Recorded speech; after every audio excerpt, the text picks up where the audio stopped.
Everyone was attracted to the new dimension that Harvey Kurtzman was introducing.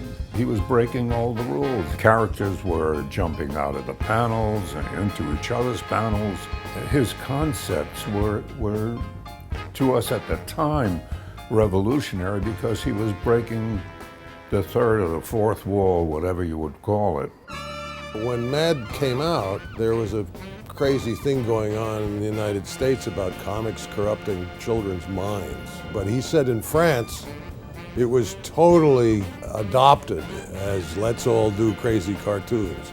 The first thing he did when he created Mad Magazine was to satirize comic strips, famous comic strips. Superman, which became Super Duper Man.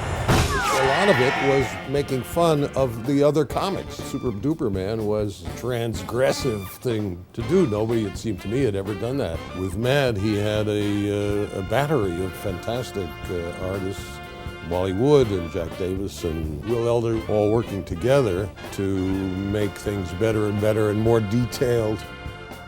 Will Elder would also always put funny little bits in the background of things. Alfred E. Newman goes back to the mid-19th century. This advertisement with this kid smiling, they had pulled his tooth out and they wrote on the bottom, painless so-and-so, the dentist. He was doing a takeoff on typical advertisements in comic books of that time, and he needed 4 characters, each one with a funny title. He put this picture there, put idiot on it, and I think that was it. Harvey Kurtzman's work on war stories appeared when he was on the staff of EC Comics. Harvey was humanizing war.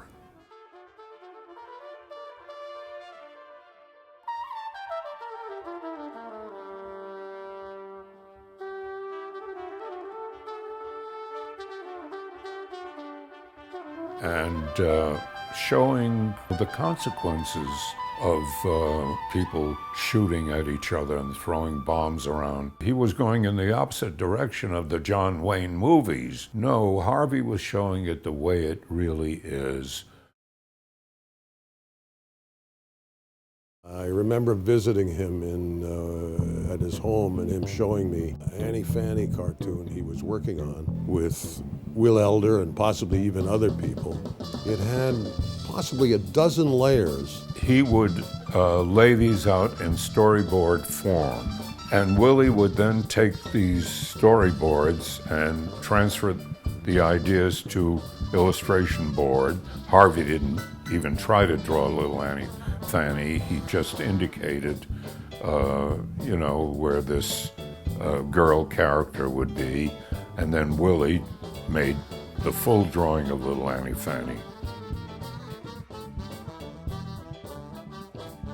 I think the one thing that you could say about Harvey in particular, and he of course pulled the rest of us in, was even our failures, when you look back on them, they were successes because they gave rise to other things that other artists and writers picked up on, who then created things like The Onion and even television writers, Saturday Night Live. In fact, I was told by people like Jon Stewart and Stephen Colbert that they were fans.